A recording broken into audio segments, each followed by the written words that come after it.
General William Thompson rode at the head of his detachment with the dignity of a man who had won battles and tasted the bitter medicine of both victory and loss.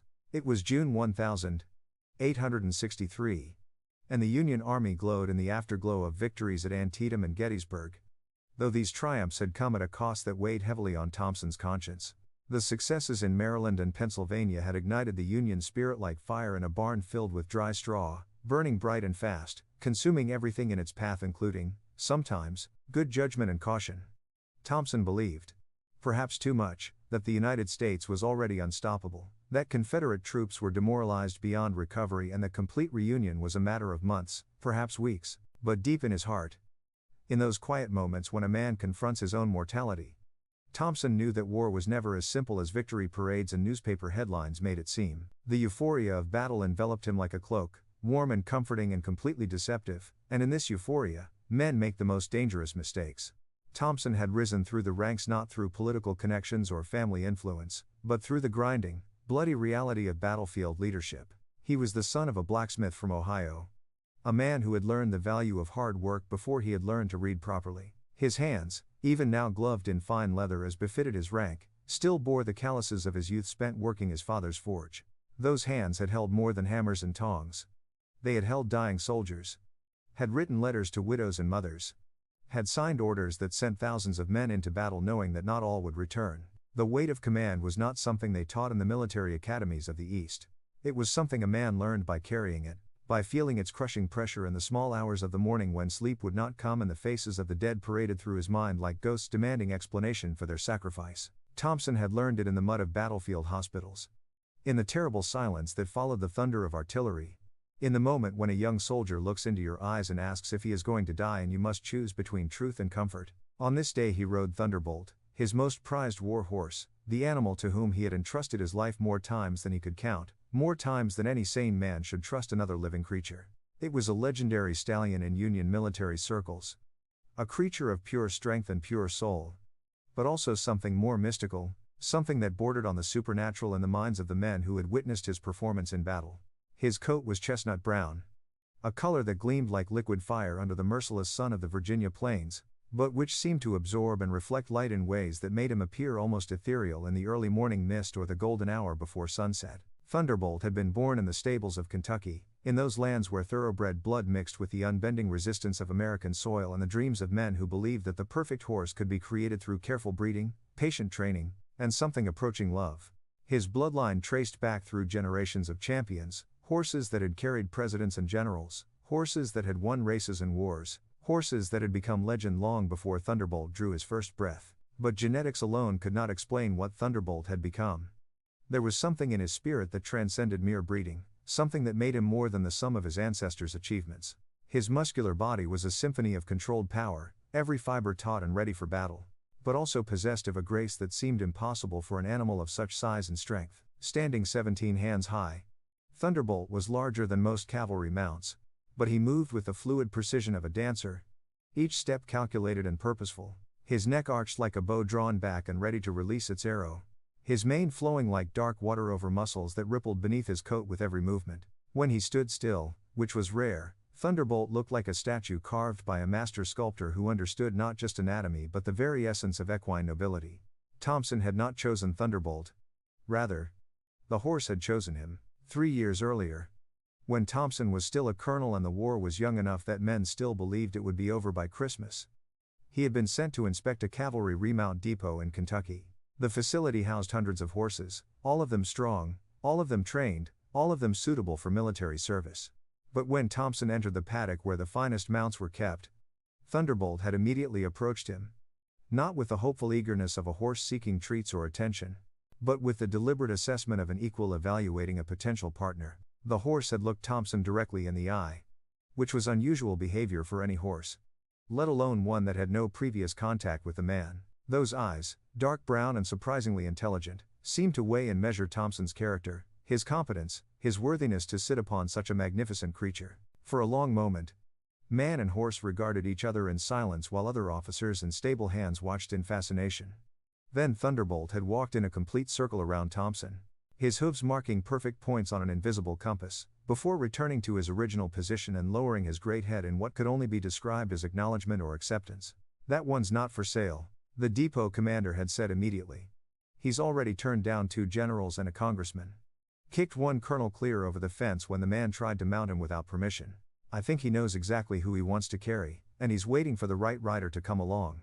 But Thompson had already made his decision, if indeed it had been his to make. He could feel something passing between himself and the stallion. Some form of communication that existed below the level of rational thought. It was not mystical or supernatural, but it was profound in the way that genuine understanding between 2 very different forms of consciousness can be profound.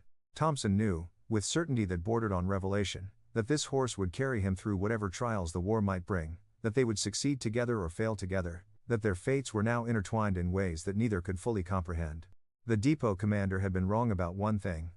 Thunderbolt was not waiting for the right rider. He had been waiting for his partner. The scars covering Thunderbolt's body told war stories that needed no words, each mark a chapter in a book written in blood and courage across the landscape of his magnificent hide. There were wounds from bullets that had penetrated his coat and left white streaks of scarred tissue, permanent reminders of moments when death had reached out with metal fingers and barely missed, claiming both horse and rider. The largest of these bullet scars ran along his left flank, a souvenir from the Battle of Antietam where Thompson had led a desperate charge against Confederate artillery positions. A rebel sharpshooter, hidden in a church bell tower, had drawn a bead on the Union general and fired at the precise moment when Thunderbolt had sensed the danger and shifted position. The bullet that would have torn through Thompson's heart instead carved a shallow groove across the horse's side, drawing blood but preserving both their lives. There were traces of enemy sabers that had grazed his flanks in close combat, silver lines against his chestnut coat where Confederate cavalry had closed to within arm's reach and steel had met steel while horses danced the deadly ballet of mounted warfare. One such mark across his neck came from a Confederate captain at the Battle of Brandy Station, the largest cavalry engagement of the war, where over 20,000 mounted soldiers had clashed in a melee that lasted from dawn to dusk. The rebel officer had been skilled with his blade, experienced in the art of mounted combat. But Thunderbolt's intelligence had proven superior to human training. The horse had ducked at exactly the right moment, causing the Confederate saber to pass harmlessly over Thompson's head while positioning his rider for a counterstrike that ended the engagement decisively. There were cuts from Confederate blades that his enemies could never complete because Thompson came first with his own sword, but these wounds spoke not just of the general's skill but of Thunderbolt's uncanny ability to anticipate the flow of battle. The horse seemed to understand military tactics in ways that defied explanation, positioning himself to give Thompson the best possible angle of attack while maintaining escape routes should retreat become necessary. He could sense the rhythm of combat, the ebb and flow of advantage that determined who lived and who died in the chaos of mounted warfare. There were falls on hard terrain that had left deep bruises that healed but never completely disappeared, purple-black marks that served as reminders of the price of victory. The most significant of these came from a pursuit of Confederate raiders who had been terrorizing Union supply lines. Thompson and Thunderbolt had chased the enemy through 20 miles of rough mountain country, leaping ravines and navigating treacherous slopes in conditions that would have challenged the most experienced mountain horses. When Thunderbolt finally stumbled on loose shale, near the summit of a particularly challenging ridge, both horse and rider had tumbled down a rocky slope that should have killed them both. Thompson had awakened to find himself bruised but intact, while Thunderbolt stood over him with blood seeping from a dozen cuts and abrasions but still ready to continue the pursuit. The horse's flanks were a living map of conflicts, of moments when death had brushed past but could never catch him, a testament to both his remarkable durability and the strange luck that seemed to follow him through the nightmare landscape of civil war. But these scars were more than mere marks of survival. They were symbols of a partnership forged in fire, proof of the bond between a man and an animal who had faced the ultimate test together and emerged stronger for the experience. Each wound had its story, its moment of crisis, its lesson learned in pain and blood. The torn ear from Confederate grapeshot at Chancellorsville, where Thunderbolt had carried Thompson through a bombardment that had left the very air itself seeming to scream with flying metal. The rope burn around his left front leg from the time they had used him to pull a cannon out of a muddy creek bed while under enemy fire, accomplishing in minutes what would have taken a full team of artillery horses hours to achieve. The white patch on his hindquarters where Confederate fire had actually set his coat ablaze, and Thompson had beaten out the flames with his own jacket while Thunderbolt stood motionless, trusting his rider to save them both from a death by burning. But perhaps the most telling mark was the one that could not be seen with the human eye: the change in Thunderbolt's demeanor after each engagement. The horse carried himself differently after battle, with a gravity and awareness that spoke of experiences that had aged him beyond his physical years. He had looked into the face of organized destruction and had somehow retained not just his sanity but his willingness to return again and again to the places where men tried to kill each other with methodical efficiency. The temperament of the horse was as legendary as his courage, perhaps more so, But it was a complexity of character that defied simple categorization. Union soldiers feared and respected him equally. As people respect wild nature or powerful storms that could bring either salvation or destruction depending on circumstances beyond human control, he was known throughout all camps for his unparalleled raw strength, for his intelligence that seemed almost supernatural for an animal, but also for a kind of moral judgment that made him selective about whom he would allow to approach, let alone mount. Stories about Thunderbolt's intelligence circulated through the Union camps like currency, each tale growing slightly larger in the telling but never losing its essential truth. There was the famous incident at the Second Battle of Bull Run, where Thunderbolt had refused to drink from a stream that looked perfectly clean to human eyes. Thompson, trusting his mount's judgment, had ordered his men to seek water elsewhere. 2 hours later, Confederate engineers upstream had released a dam, sending poison water rushing down the creek bed that would have killed or sickened every man and animal that had consumed it. There was the night reconnaissance mission where Thunderbolt had suddenly stopped in the middle of what appeared to be empty woodland, his ears pricked forward and his body tense with attention. Thompson had ordered his patrol to investigate, and they had discovered a Confederate ambush perfectly positioned to annihilate any Union force that passed along the obvious route. The enemy soldiers were so well concealed that even experienced scouts had missed them completely, but somehow Thunderbolt had detected their presence from hundreds of yards away. There was the artillery bombardment during the siege of Vicksburg, where Thunderbolt had repeatedly moved Thompson away from positions just seconds before Confederate shells landed precisely where they had been standing.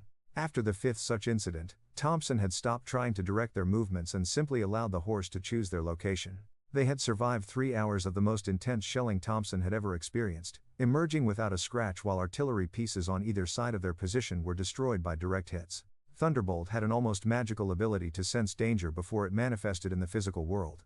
As if his senses were tuned to frequencies that humans could not perceive. Some of the more superstitious soldiers murmured quietly around the nightly fires that Thunderbolt possessed the gift of premonition, that the spirits of fallen Union soldiers protected him from beyond, guiding his hooves to safety and keeping death away from him. These men would cross themselves when the horse passed, not from fear but from a kind of reverent awe for something that seemed to exist partially in their world and partially in some realm beyond human understanding. Private Timothy O'Sullivan, an Irish immigrant who served as Thompson's orderly, swore that he had seen Thunderbolt weeping actual tears over the body of a fallen cavalry horse after the Battle of Gettysburg. Other soldiers claimed the horse could understand human speech better than some people, that he could distinguish between different bugle calls and would respond appropriately before his rider had even processed the meaning of the musical commands. Sergeant Michael Harrison insisted that Thunderbolt had once saved his life by stepping on his foot to prevent him from walking into a concealed pit filled with sharpened stakes, but Harrison had been drinking when he told that story and his credibility was questionable. Others, of a more practical nature, simply acknowledged that it was the best war horse they had ever seen in their lives. An animal that seemed born exclusively for combat, but even these rational men had to admit that there was something about Thunderbolt that defied conventional explanation.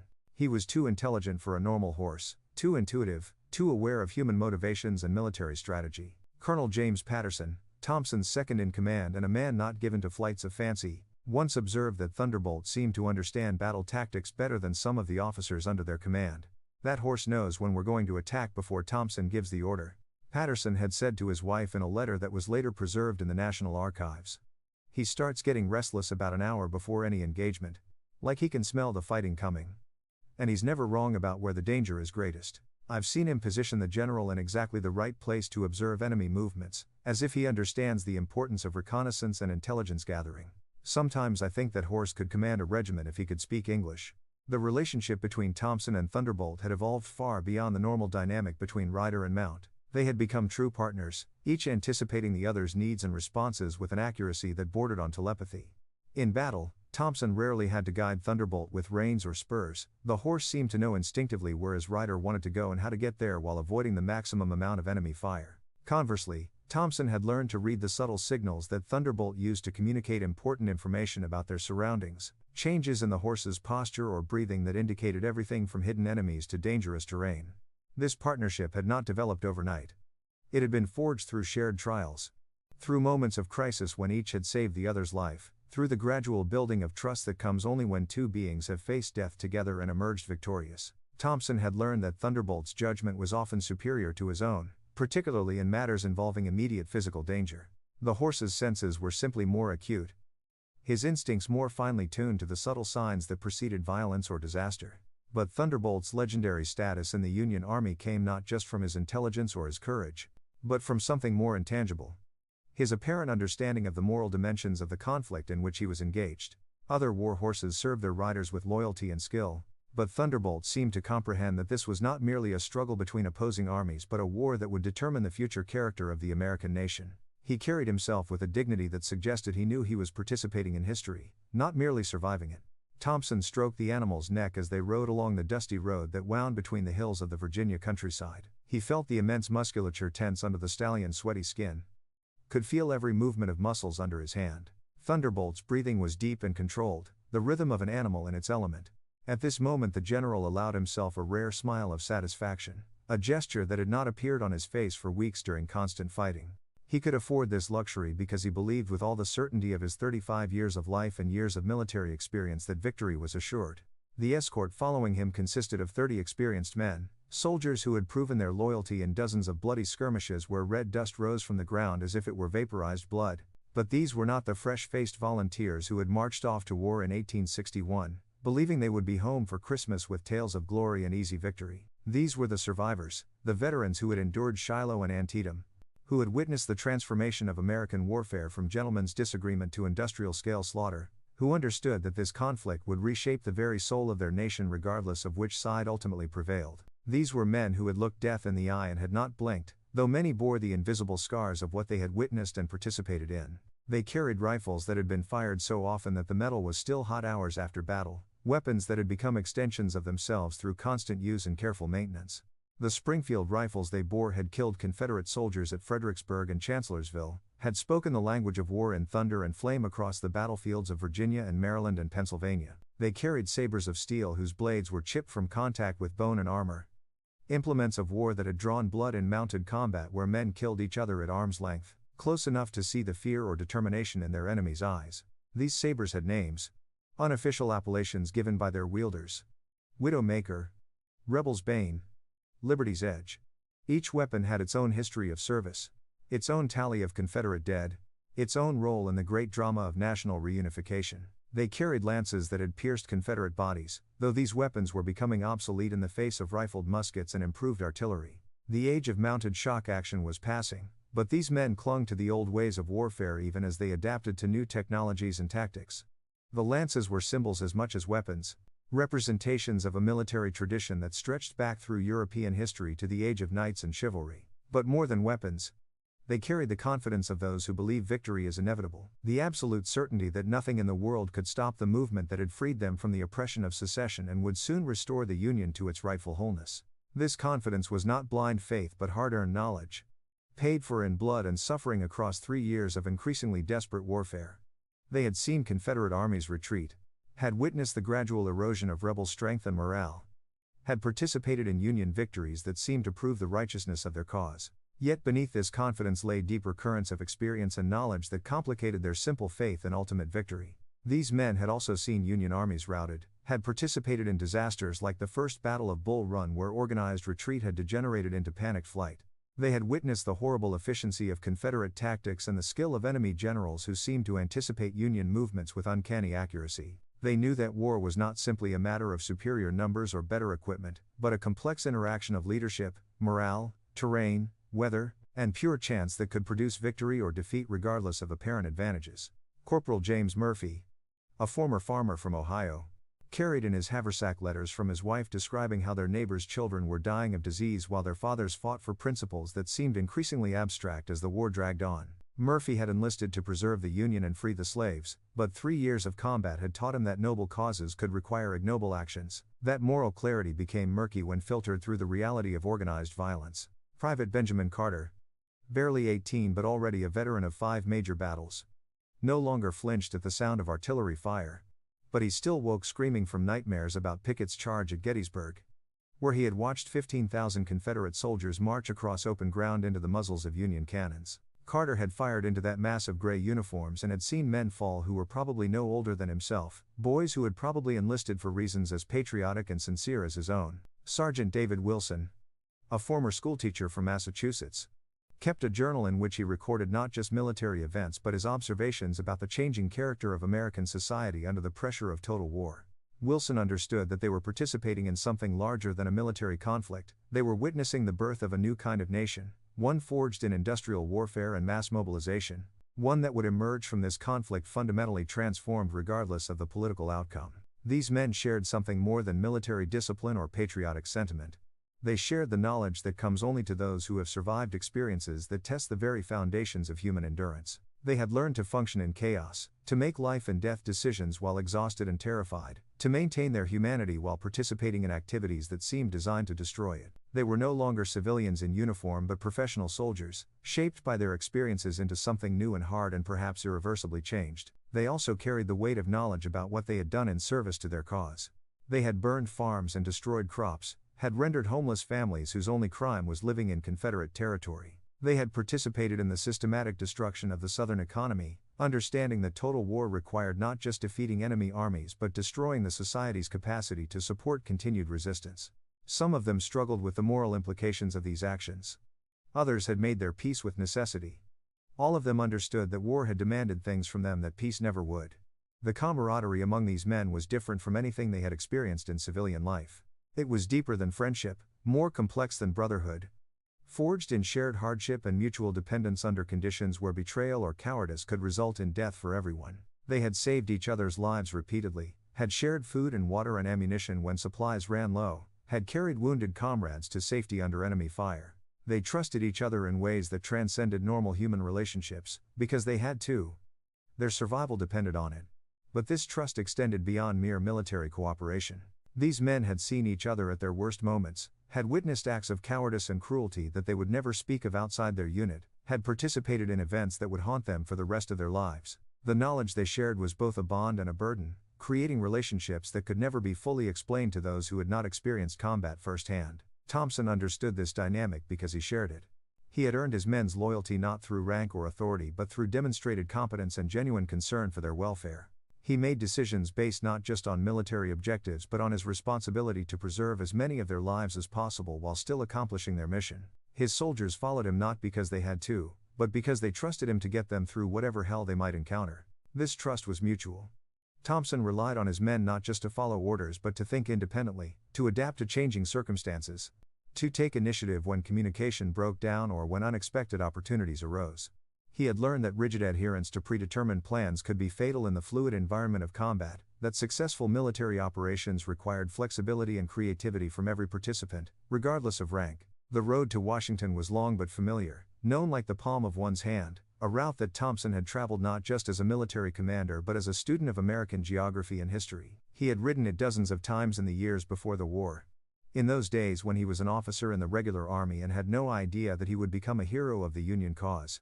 When the greatest enemy he faced was boredom and the greatest challenge was maintaining discipline among peacetime soldiers who saw no purpose in their daily drill beyond tradition and routine preparation for wars that seemed unlikely to come. Those had been different times, when the American military was a small, professional force scattered across frontier posts and coastal fortifications, when officers like Thompson spent their careers in relative obscurity, studying European military theory and conducting surveys of Western territories and wondering if they would ever have the opportunity to apply their knowledge in actual combat. The Mexican War had provided some experience for the older generation of officers, but for men like Thompson, war had been an academic subject rather than a lived reality. He had also ridden this road during the first months of the Civil War, when everything was chaos and confusion, when neither side truly understood the magnitude of what they had undertaken or the sacrifices it would require. Those early days seemed like ancient history now, when Union and Confederate armies had maneuvered around each other like chess pieces moved by players who understood the rules but not the strategy, when battles were fought with parade ground precision and casualties were counted in dozens rather than thousands. Thompson knew every curve of this road so intimately that he could have ridden it with his eyes closed, could have navigated by the sound of Thunderbolt's hooves on different types of terrain, by the smell of particular farms and forests, by the way the wind carried different scents at different seasons. He knew every small town where he could get water and food for his troops, knew which tavern keepers could be trusted and which might report Union movements to Confederate sympathizers. He knew the political loyalties of most farmers along the route. Information that could mean the difference between a warm meal and an ambush for a military unit operating in hostile territory. He knew where there was good shade on hot days.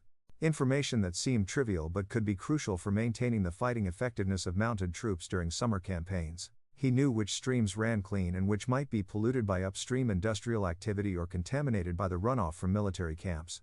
He knew where bridges were strong enough to support artillery and where fords were shallow enough for infantry but too deep for cavalry. He knew where the road was wide enough for rapid movement and where narrow passes could become death traps if defended by determined enemies. Most importantly, he knew where an ambush could be laid if he were the enemy, information that had served him well in previous campaigns when he had been pursuing Confederate forces rather than traveling through territory that he assumed was secure. Thompson had studied the tactical implications of every mile of this route, had mentally catalogued the positions where a competent military commander could deploy troops to maximum advantage, had identified the terrain features that could be used for concealment or defensive positions. But this confidence in the familiarity of the terrain, this absolute security derived from years of accumulated knowledge and experience, was exactly what the Confederates hoped to exploit.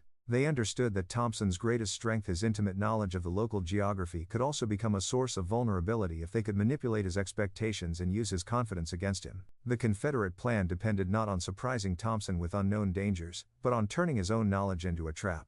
General Robert E. Lee, the brilliant Confederate commander who had frustrated Union armies throughout the Virginia theater, had studied Thompson's career and tactical methods with the same attention to detail that Thompson had devoted to studying the terrain.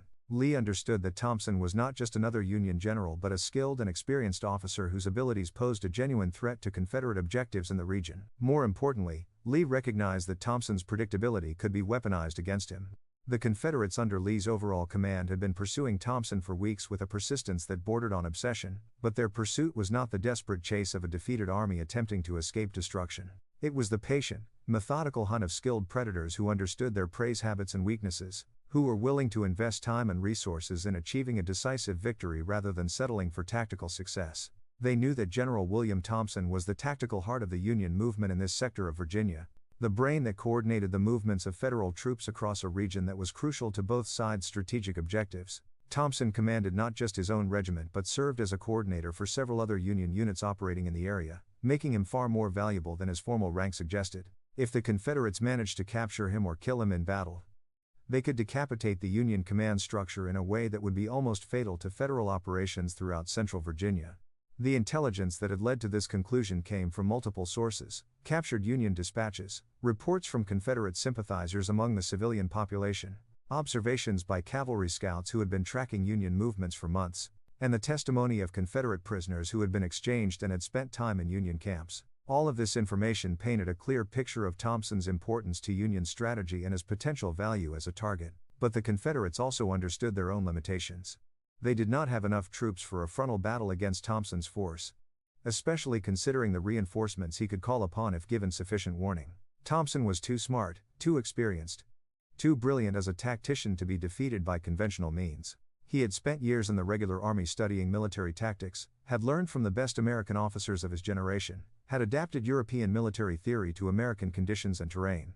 His record of victories spoke to both his personal competence and his ability to inspire exceptional performance from his subordinates. So the Confederates chose something older, cleverer, more subtle than direct confrontation. A strategy that combined deception, psychology, and the patient exploitation of human nature's tendency toward overconfidence. They would use Thompson's own expertise against him, turning his familiarity with the terrain into a weakness rather than a strength, making his knowledge the very thing that led him into their carefully prepared trap. The plan required perfect timing, absolute secrecy, and a detailed understanding of Thompson's travel patterns and decision-making processes. Confederate intelligence officers had spent weeks studying his previous movements, identifying the routes he preferred and the factors that influenced his tactical choices. They had learned that Thompson favored speed over security when traveling through territory he considered safe, that he was willing to take calculated risks to maintain operational tempo, that his confidence in his own judgment sometimes led him to dismiss warning signs that a more cautious commander might heed. This psychological profile became the foundation for an elaborate deception operation designed to channel Thompson's movements toward a specific location where Confederate engineers had been working in absolute secrecy for nearly a month.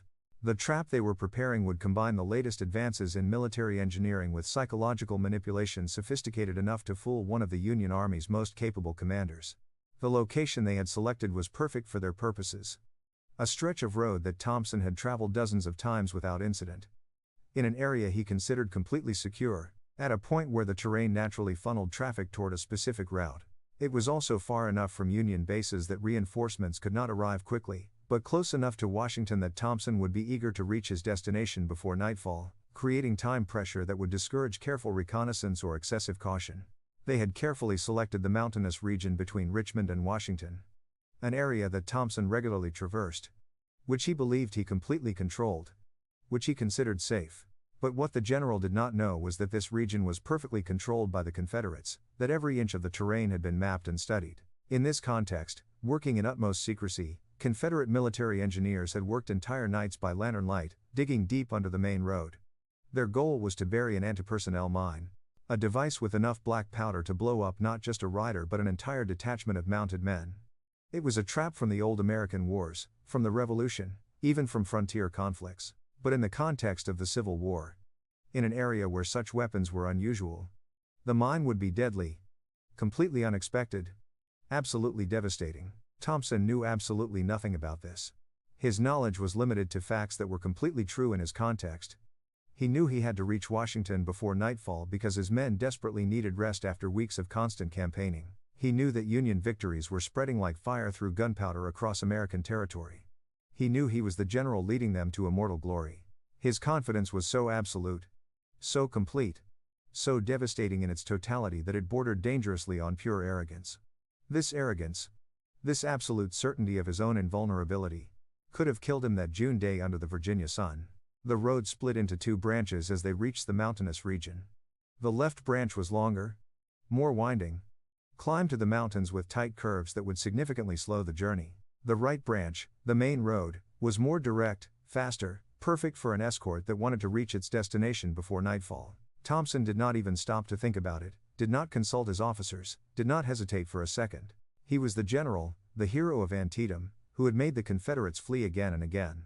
He ordered the troop to take the direct route without hesitation. "Come on, the main road, boys. I want to be in Washington when the 6 o'clock bell rings. Cold beer awaits us and warm beds after months of sleeping on hard ground like stone slabs. After all the blood we've shed, we've earned it." The soldiers cheered with genuine enthusiasm.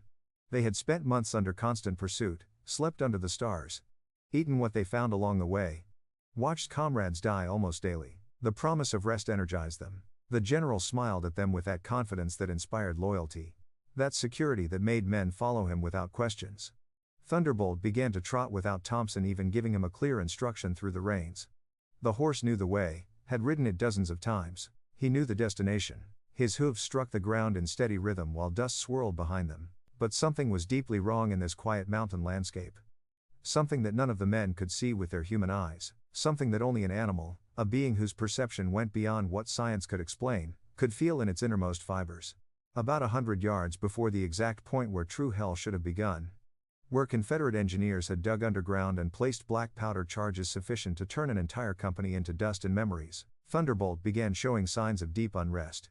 It was not an abrupt or dramatic change, the kind of change that any inexperienced rider would have noticed immediately. It was gradual, at first almost imperceptible, barely noticeable even for a man who knew the animal well. The horse slowed its pace almost imperceptibly. His ears, those natural antennas that picked up every sound, every vibration in the world, stood up like watchtowers. His breathing changed rhythm, became faster, shallower, as if the air had suddenly become heavier to breathe. The sweat that already covered his body from the exertion of travel became more profuse, thicker, sticky like wet clay.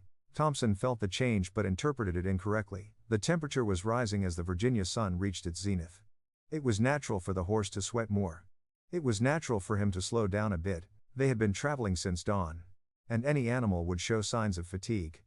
The general was not concerned. His mind was focused on reaching Washington, on the victory celebration that awaited them, on the reports he would have to write about their successful campaign. He was thinking like a human, with human logic, with human limitations. Thunderbolt's behavior became increasingly erratic as they approached the danger zone. The horse began to shake his head from side to side, a movement that had no apparent reason. His steps became irregular, hesitant, as if the ground itself had become treacherous. His breathing was now visibly agitated, clouds of vapor escaping his nostrils despite the heat. The animal was trying to communicate something urgent, something vital, something that could mean the difference between life and death. But he could only communicate in the language of animals, in gestures and behaviors that humans rarely understood. "What's wrong with you today, old boy?" Thompson murmured, patting the horse's neck with the casual affection of someone who believed he understood his mount completely. "Are you getting old? Are the years starting to show?" "We're almost there," Just hold on a little longer. The horse's response was to stop completely, planting his four hooves firmly on the dusty ground as if they were roots growing deep into the earth. His muscles tensed to the point where they stood out under his hide like steel cables. His eyes, normally calm and trusting, were now wide with an expression that could only be described as pure terror. Thunderbolt was not just refusing to move forward. He was actively resisting, pulling backward, trying to turn around, trying to go anywhere except down that particular stretch of road. Thompson felt his patience beginning to fray. They were so close to Washington, so close to rest and victory. His men were tired, hungry, eager to reach safety. And here was his legendary war horse, the animal that had carried him through dozens of battles, acting like a spooked colt afraid of its own shadow. It was embarrassing in front of his troops, undermining to his authority as a commander. A general whose horse would not obey him was a general who might not be able to control his men. Thunderbolt. Thompson's voice carried a sharp edge of command, the tone that had made Confederate soldiers surrender on previous battlefields. Move. That's an order, not a request. But Thunderbolt remained motionless, as immovable as a statue carved from living stone. If anything, the horse seemed to dig his hooves deeper into the ground, his resistance becoming more pronounced. The animal's eyes were now rolling, showing the whites, a sign of extreme distress in horses. His breathing had become rapid, almost panting, and foam was beginning to form around his mouth. Every fiber of the horse's being was screaming danger, screaming that death waited ahead, screaming that they must not, under any circumstances, continue down that road. The soldiers behind them were beginning to murmur among themselves. Some laughed nervously, trying to make light of the situation. Others looked concerned, wondering if their general's famous horse had finally cracked under the pressure of war. A few of the more experienced cavalrymen recognized the signs of an animal in genuine distress and began to feel uneasy themselves. Horses, they knew, could sense things that humans could not. If Thunderbolt was this frightened, maybe there was a reason. But Thompson's pride, his absolute confidence in his own judgment, would not allow him to consider that possibility. He was the general. He was the one with military training, with maps, with intelligence reports. He was the one who understood strategy and tactics and the art of war. How could an animal, however intelligent, know more than he did about military matters? The idea was not just absurd. It was insulting to everything he had worked to become. You stubborn, worthless piece of horse flesh. Thompson's voice rose to a shout that echoed off the surrounding hills. I don't care what spooked you. We have orders to follow and men depending on us. He raised his riding crop, a tool he had rarely used on Thunderbolt in all their years together. The horse had always been responsive to gentler commands, to the pressure of knees against his flanks, to the subtle movements of reins. But now, faced with what he saw as inexplicable defiance, Thompson's military training took over. In the army, disobedience was corrected swiftly and decisively. Orders were followed without question or hesitation. There was no room for debate or discussion when lives were at stake. The first blow of the crop across Thunderbolt's flanks produced a sound like a gunshot in the mountain air. The horse flinched but did not move forward. Instead, he reared up on his hind legs, his front hoofs pawing at the air as if fighting off invisible attackers. When he came down, he immediately began backing away from the road ahead, his movements frantic, desperate, almost panicked. You will obey me. Thompson brought the crop down again, harder this time, raising a welt across the horse's hide. I am your master. I command you. But each blow only made Thunderbolt more determined to resist. The horse twisted and bucked, trying to turn around, trying to flee from whatever terror he sensed waiting ahead. His movements were no longer graceful or controlled, they were the wild, desperate actions of an animal fighting for its life and the life of its rider. Foam flew from his mouth as he tossed his head, and his eyes were now completely white with fear. The other soldiers were no longer laughing. The scene had gone from amusing to disturbing to genuinely frightening. Some of them had dismounted, ready to help their general if his horse threw him. Others were backing their own mounts away, instinctively responding to the panic that Thunderbolt was radiating. The horses of the escort were beginning to show signs of agitation themselves, feeding off their leader's terror, becoming increasingly difficult to control. General, called out Lieutenant James Patterson, Thompson's second in command, maybe we should listen to the horse. Maybe there's something ahead we can't see. But Thompson was beyond listening to reason. His face was flushed with anger and embarrassment, sweat pouring down his cheeks despite the relatively cool mountain air. Every ounce of his military training, every lesson he had learned about leadership and command, told him that this was a test of his authority. If he backed down now, if he allowed an animal to dictate military strategy, he would lose the respect of his men. He would be seen as weak, as indecisive, as unfit to command. No animal tells me where I can and cannot go. he shouted, bringing the crop down repeatedly on Thunderbolt's flanks. No horse sets military policy. I am the general. I make the decisions. The beating continued for what felt like hours but was probably only minutes. Each blow left its mark on Thunderbolt's hide, raising welts and drawing blood. But the horse's resistance never wavered. If anything, it became more desperate, more frantic, as if he understood that time was running out, that something terrible was about to happen if he could not make his rider understand. Finally, exhausted by the struggle, Thompson made a decision that would haunt him for the rest of his life. He dismounted Thunderbolt and grabbed the reins of another horse, a younger, less experienced mount that one of his sergeants had been riding. This horse, frightened by the commotion but not sensing the specific danger that Thunderbolt detected, was much more manageable. If you want to stand here like a statue, Thompson snarled at Thunderbolt, then stand here. But the Union Army moves forward, with or without you. He spurred his new mount toward the road ahead, his 30 soldiers following reluctantly behind him. Some of them looked back at Thunderbolt, with expressions of uncertainty and regret. The magnificent stallion stood where they had left him, his sides heaving, blood from the crop marks staining his chestnut coat, watching them ride toward what he knew was certain death. As they approached the point where the mine was buried, Thunderbolt let out a sound that none of the men had ever heard before from any horse. It was not a neigh or a whinny or any normal equine vocalization. It was something primal, desperate, almost human in its emotional intensity. It was the sound of a creature watching its beloved companions march toward destruction and being powerless to stop them. The mine exploded when Thompson's borrowed horse stepped directly onto the pressure plate that Confederate engineers had so carefully concealed. The blast was enormous, far larger than anything the Union soldiers had experienced in their previous battles. The sound was like thunder concentrated into a single, devastating moment. The ground erupted upward in a column of dirt, rocks, smoke, and fire that reached toward the sky like the finger of an angry god. Thompson's borrowed horse simply ceased to exist. One moment it was a living creature carrying a man. The next moment it was fragments of flesh and bone scattered across 100 yards of mountainside. Thompson himself was thrown through the air like a rag doll, his body spinning helplessly before crashing into a boulder 20 feet away. The men immediately behind him suffered similar fates, caught in the full force of the explosion that turned solid ground into a gateway to hell. The soldiers further back were luckier, if luck was the right word for surviving such carnage. They were knocked from their horses by the shockwave, stunned by the noise, pelted with debris that fell like deadly rain from the sky. Some suffered broken bones from their falls. Others were cut by flying rocks and pieces of metal from the mine's casing. All of them were traumatized by the sudden, shocking transition from routine travel to violent chaos. When the smoke cleared and the ringing in their ears subsided enough for them to think clearly, the surviving soldiers found themselves staring at a crater where the road had been. It was 10 feet deep and 20 feet across, its edges blackened by the explosion. The smell of sulfur and burned earth filled the air, mixed with the metallic tang of blood and the sickly sweet odor of death. 7 men were dead, their bodies torn apart by the blast. 8 more were wounded, some critically, the lucky survivors.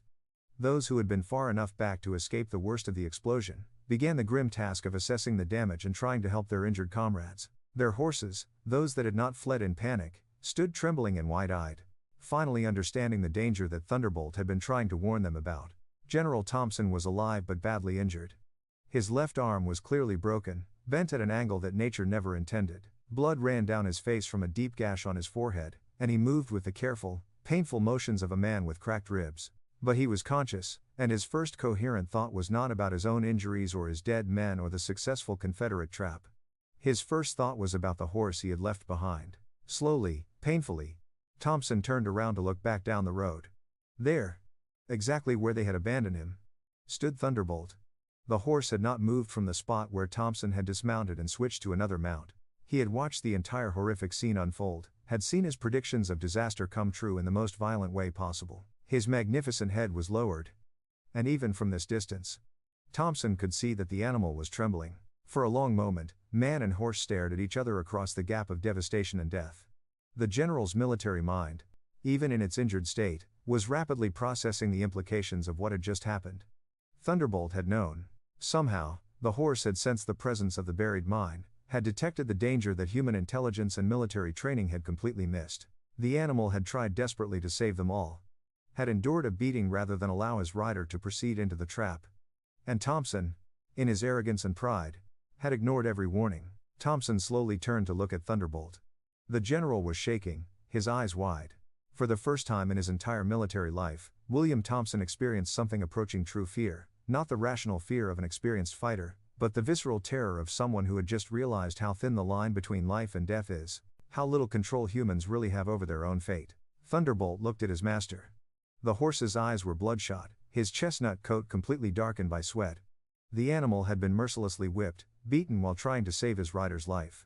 His ribs showed traces of dried blood where the crop had broken the skin. There was suffering in those eyes, absolute physical pain, but also something more. There was an intelligence there that went beyond what most humans could understand in a beast of burden. "Forgive me," Thompson murmured, his words barely audible. "God forgive me, Thunderbolt. I didn't understand. I didn't know what you were trying to tell me." The general approached the horse. His movements were slow, careful, as if he were approaching something sacred that should not be touched without reverence. When he reached the animal's neck, he placed his hands over the wounds left by the crop. Thunderbolt did not pull away. The horse remained completely motionless, allowing his master to touch his wounds, as if he somehow understood that Thompson needed to do this, that the general's remorse was as important as the physical pain. "You're smarter than I am," Thompson said. And there was no bitterness in his voice, only a kind of reverent amazement. "You're smarter than any of us. You knew, somehow, in that animal mind that we can't understand, you knew that death was waiting. The surviving soldiers were calling for help. The general should have gone to them, should have begun the difficult process of organizing a rescue, transporting the wounded back to safe territory, processing the trauma of the trap. But Thompson remained with his horse, one hand on the animal's neck, staring at the crater in the distance. A terrible thought ran through his mind. If Thunderbolt had not been disobedient, if the horse had obeyed the general's commands, as any other trained animal would have done, if Thompson had stayed on that path, at that exact moment when the mine exploded. No. Thompson pushed that thought away. He could not allow himself to fall into the abyss of what if, because that was an abyss from which one did not return. The revolutionaries needed their general. America needed its general. Freedom needed its general. And for some reason that Thompson did not understand, some reason he might never understand, fate, God, the universe, or simply the brutal nature of existence had decided that this general should live another day, thanks to a disobedient horse. "Mount up," Thompson finally said, turning to one of the soldiers who was conscious and able to move. "Get the wounded. We're getting out of here before the Confederates decide to come check their handiwork." While the soldiers began the laborious process of gathering the survivors, organizing improvised transportation for the wounded, registering the names of the dead to be remembered in songs and stories, Thompson mounted Thunderbolt again. This time it was different. It was not the mounting of a general on his war horse. It was the act of a man allowing another being, a creature that could not speak in human words but communicated in ways that transcended language, to carry him where they needed to go. He did not mount with arrogance. He mounted with respect. He did not mount expecting obedience. He mounted expecting guidance. The return journey to Washington was different from originally planned. The survivors took side roads, mountain paths that were safer because they were less known, less predictable. Thunderbolt seemed to know exactly where they were going, as if the horse had an invisible map of the entire region stored in his animal instinct. And perhaps he did. War horses, the good ones, develop a kind of sixth sense for terrain, for danger, for the right directions. When they finally reached Washington, when they finally arrived at a friendly garrison where the wounded could be treated and the dead could be properly mourned, Thompson dismounted Thunderbolt for what he knew would be the last time. Not because the horse was dying or injured beyond repair, but because everything between them had changed. The dynamic of master and servant, rider and mount, had been shattered by the events on that mountain road. Thompson led Thunderbolt to the finest stable in Washington, a facility normally reserved for officers' personal mounts of the highest quality. He arranged for the horse to receive the best possible care, the finest oats, the cleanest water, medical attention for his wounds, and most importantly, retirement from active military service. Thunderbolt had earned his rest, had more than earned the right to spend his remaining years in peace and comfort. But before he left the stable, Thompson spent one last hour with the horse that had saved his life. He brushed Thunderbolt's coat until it gleamed, carefully cleaned and treated the wounds from the crop, whispered words of gratitude and apology that the horse probably did not understand in their literal meaning but certainly understood in their emotional content. "You were right," Thompson said finally, his voice thick with emotion. "You were right and I was wrong. And because of my pride and stupidity, good men are dead, men who would be alive right now if I had listened to you, if I had trusted your judgment over my own." Thunderbolt nuzzled against Thompson's shoulder, a gesture of forgiveness that the general did not feel he deserved. The horse bore no grudge, held no resentment for the beating he had endured. In the simple, pure way that animals experience the world, Thunderbolt understood that his rider had acted out of ignorance, not malice. The horse had done what he could to protect them all, and that was enough. Thompson left the stable with tears in his eyes, carrying with him a lesson that would influence every military decision he made for the rest of the war. He learned to listen not just to intelligence reports and maps and strategic analyses, but to the subtle signs that others around him might notice. He learned that wisdom could come from unexpected sources, that intelligence was not the exclusive province of educated humans. Most importantly, he learned that true leadership sometimes meant admitting that others, even a horse, might know better than he did. The story of Thunderbolt spread through the Union Army like wildfire. Soldiers told and retold the tale of the horse who had refused to obey his rider's commands and thereby saved 23 men from certain death. The story grew in the telling, as war stories always do, until Thunderbolt became almost mythical in the eyes of the troops. Some versions claimed the horse could see into the future. Others insisted he was guided by the spirits of dead soldiers. Still others maintained that he possessed supernatural intelligence that allowed him to understand military strategy better than human commanders. The truth, as Thompson came to understand it, was both simpler and more profound than any of the embellished versions. Thunderbolt was simply an animal whose senses were finely tuned to his environment, whose instincts had been sharpened by years of combat experience. He had detected something that human senses could not perceive, perhaps the smell of buried gunpowder, perhaps vibrations in the ground, perhaps some combination of subtle signs that his horse brain could process but not articulate. What made the story remarkable was not the horse's supernatural abilities, but Thompson's eventual willingness to admit that an animal might know something he did not. In a military culture that prized absolute obedience and unquestioning adherence to the chain of command, it took extraordinary humility for a general to acknowledge that his horse had been right and he had been catastrophically wrong. Thompson went on to distinguish himself in several more battles before the war's end, but he never forgot the lesson that Thunderbolt had taught him at such terrible cost. He became known among his peers as a commander who listened to his subordinates, who paid attention to seemingly minor details that others might overlook, who was willing to change course when new information suggested his original plans were flawed. After the war, when Thompson retired from military service and returned to civilian life, he often spoke about Thunderbolt to audiences of veterans and military historians. He never claimed that the horse had supernatural powers or divine guidance. Instead, he used the story to illustrate the importance of remaining open to information from unexpected sources, of maintaining enough humility to admit when one's judgment might be flawed. The greatest military disaster of my career, Thompson would tell his audiences, was not the mine that killed my men. It was my refusal to listen to the one creature who was trying to save us all. Pride and arrogance are the greatest enemies any commander can face, because they blind us to the very information we need to succeed. If a horse can teach a general about strategy, then perhaps we all have something to learn about the limits of our own wisdom. Thunderbolt lived out his remaining years in comfortable retirement, becoming something of a celebrity among visitors to the Washington stable. Veterans would come to see the famous horse who had saved 23 Union soldiers by refusing to obey orders. Children would feed him apples and carrots while their fathers told them the story of the battle on the mountain road. Military officers would study his behavior, trying to understand what signs they should watch for in their own mounts. The horse seemed to enjoy the attention, but those who knew him best reported that he was never quite the same after that day in Virginia. He was calmer, more sedate, as if the terrible burden of his knowledge had aged him beyond his years. He no longer showed the fierce energy and fighting spirit that had made him legendary in battle. Instead, he carried himself with a kind of quiet dignity, the bearing of a creature who had looked into the face of death and had somehow found the strength to pull his human companion back from the brink. When Thunderbolt finally died, several years after the war's end, his passing was noted in newspaper obituaries across the country. Veterans organizations held memorial services in his honor. A statue was commissioned for the stable where he had lived out his retirement, depicting him in his prime as a war horse, alert and powerful, with an inscription that read, "In memory of Thunderbolt, whose disobedience saved 23 lives."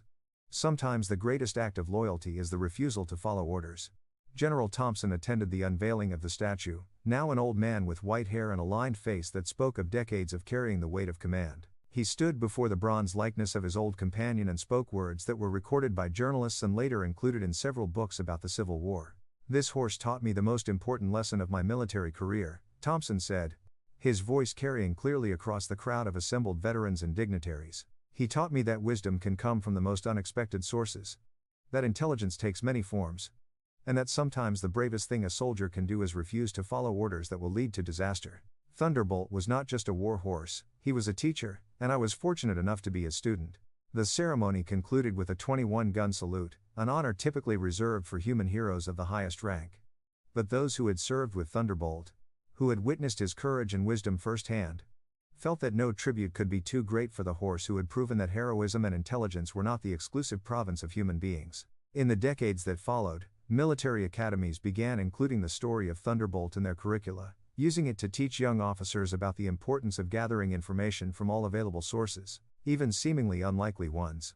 The tale became a standard example of how overconfidence and rigid thinking could lead to disaster, while flexibility and openness to unexpected input could save lives. The mine crater where 7 Union soldiers had died was eventually filled in and the road repaired, but a small memorial marker was placed beside the highway to commemorate the event. Travelers passing through the Virginia mountains could stop to read the brief account of what had happened there. And many did, drawn by the unusual story of a horse whose disobedience had prevented an even greater tragedy. But perhaps the most fitting memorial to Thunderbolt was not made of bronze or stone, but lived on in the changed attitudes and practices of the officers who had learned from Thompson's experience. They paid closer attention to their horse's behavior, watched for signs of agitation or unease that might indicate hidden dangers. They consulted with scouts and local guides more carefully, seeking information from multiple sources before making crucial decisions. They remembered that military training and formal education, while valuable, were not the only forms of knowledge that could prove vital in life or death situations. The story also resonated with civilian audiences, who found in it a powerful metaphor for the importance of listening to those who might have information we lack, even if they cannot express it in conventional ways. Parents told the tale to children as a lesson about humility and the value of paying attention to warnings from unexpected sources. Teachers used it to illustrate the danger of dismissing knowledge simply because it comes from an unconventional source. In the end, Thunderbolt's greatest victory was not any single battle he had participated in during the war, but the lasting change he had brought about in human thinking.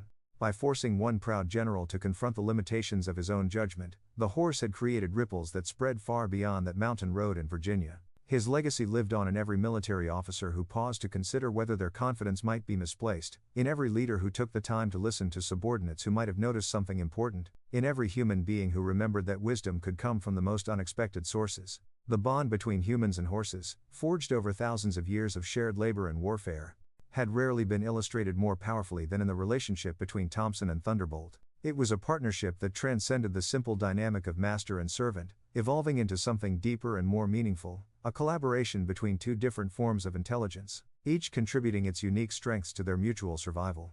And in that collaboration, in that moment when an animal's instinctive knowledge overcame a human's educated assumptions, lay a truth that would echo through military history and human consciousness for generations to come. That pride and certainty, however well-founded they might seem, should never completely close our minds to the possibility that others, even a horse, might see something we have missed. The mountain road where Thunderbolt had saved 23 lives by refusing to advance became a place of pilgrimage for those seeking to understand the complex relationship between knowledge and wisdom, between education and instinct, between the human desire to control and the natural world's ancient systems of warning and protection. And in the quiet morning hours, when mist rose from the Virginia hills and the sound of horses' hooves could almost be heard echoing from the past, visitors sometimes felt they could sense the presence of that legendary stallion, still standing guard, still watching over travelers who might need the protection of his hard-won wisdom.